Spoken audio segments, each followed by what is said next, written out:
Paper વખતે સમયનું આયોજન અને માનસિક તૈયાર રહેવું.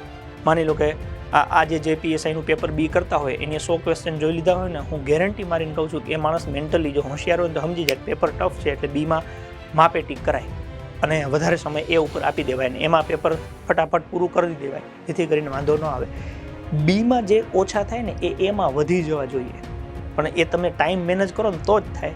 બીમાં તમને આવડતું ન હોય ને તમે વાંચ કરો, સમય આપ કરો, એમાંથી માર્ક્સ આવે નહીં અને એમાં સમય તમે આપી ન શકો એટલે એમાંથી આવે નહીં, બે બાજુ નુકસાન જાય. એટલે એ સમજી જવું પડે. કોન્સ્ટેબલમાં માની લો કે આવું થાય કે એક બાજુ આપણી પાસે 80 માર્ક્સ છે અને એક બાજુ 120 છે. 120 અઘરું હોય તો એમાં થોડોક સમય ઓછો કરી અને આમાં સહેલું હોય તો સમય ઝાઝો આપી દેવાય, જેથી બંને કવર થઈ જાય. ખ્યાલ પડે? એટલે સમયનું આયોજન. બીજું માનસિક તૈયાર રહેવું જોઈએ. ઘણા લોકોને એવો હતો પેપર 1 આપ્યા પછી હવે પેપર 2 દેવું જ નથી. એટલે હાય આવું ચાલતું છે ભાઈ? તમે માનસિક રીતે કઈ રીતે તૂટી શકો? ખ્યાલ પડે છે? આપણે પેપર આપવા ગયા છીએ તો 3 કલાક તો એટલું મજબૂતાઈથી દેવાનું છે. એમાં તમારે સમજવાનું છે કે આ પરિસ્થિતિમાં નિર્ણય શું લેવો, નિર્ણય મહત્વનો છે. એટલે બહુ ધ્યાન રાખવું પડે.